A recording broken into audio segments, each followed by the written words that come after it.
Hey everybody, Lindsay Smith here with your business tip this week. This week's tip, I want to ask you a question of can you afford to feed the monster that you've built? When I first started off in real estate, my grandiose plan was to send out 10,000 flyers to the T3G postal code district. That's Arbor Lake, Citadel, the area around there. Well, I didn't do good research on how much it was going to cost. I tried to sell advertising, but it didn't cover the cost. And within 2 months, I had to stop the campaign because it wasn't paying for itself, and I didn't have the money to fund it. Everything that we do in our real estate, every new campaign, every new project we take on, you got to think of it as that you've bought this monster, you've acquired this monster, and now, since you want to have this, this pet or this monster in your business, you have to keep feeding it to keep it running, to keep it successful. This can be something as simple as an email newsletter.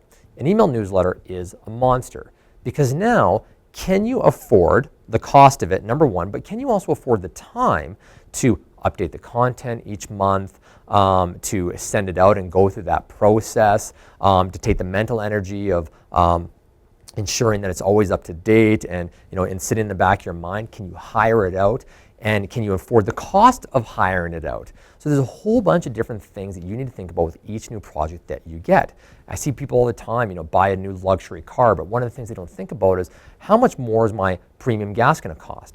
The oil change is going to cost. If I need new tires and I got to get something special from the manufacturer, general repairs in general, everything. It's all has to be taken into account. New houses are exactly the same, but in your business, if you're planning on doing a mail-out campaign, a farming campaign, a website, can you afford the upkeep? Can you afford the time that's going to take to run it? Can you afford all these different things? And I don't want to deter you from starting these, but once you add something new to your business, you need to invest time and money to upkeep it. It has unintended consequences, and you need to think it through a lot to ensure that you can afford the time to do so and ensure that it doesn't take away from your primary source of business. If that's your referral clients and building relationships, make sure that this isn't a monster that's so big you have to feed it so often that now your social media campaign is preventing you from keeping in touch with your clients, because that could be devastating to your business.